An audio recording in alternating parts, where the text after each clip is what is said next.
அனைவருக்கும் வணக்கம். வாங்க திருநெல்வேலி கத்திரிக்காய் செடி எப்படி செய்யலான்னு பார்க்கலாம்.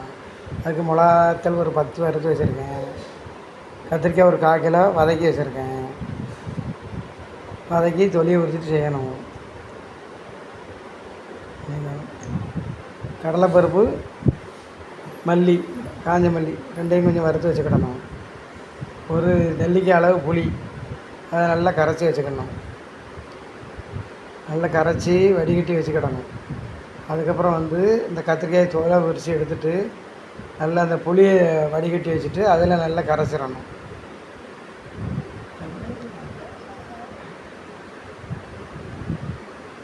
புளியில் போட்டு புளி தண்ணி கரைச்சி வச்சுக்கோங்களா, அதில் போட்டு கரைச்சி உப்பும் போட்டு இந்த மிளகாத்துலேயும் கையிலே அப்படி கரைச்சி போட்டுடணும்.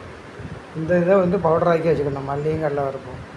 அதுக்கப்புறம் கடுகு, உளுந்தம் பருப்பு, கருவேப்பிலை, வெங்காயம் எல்லாம் போட்டு தாளிச்சிட்டு வெங்காயம் கொஞ்சம் கண்ணாடி பதம் வரவும் இந்த புளியை கரைச்சி வச்சுருக்கிறத அப்படியே அதில் ஊற்றணும்.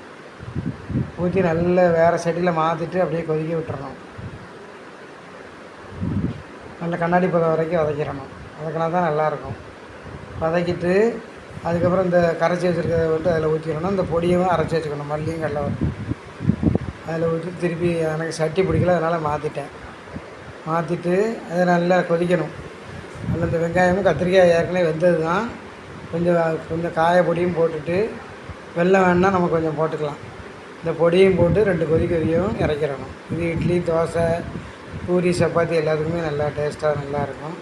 அது சாப்பிட்டு பார்த்துட்டு கமெண்ட் பண்ணுங்கள், லைக் பண்ணுங்கள், ஷேர் பண்ணுங்கள், சப்ஸ்கிரைப் பண்ணுங்கள். லைக் பாய்.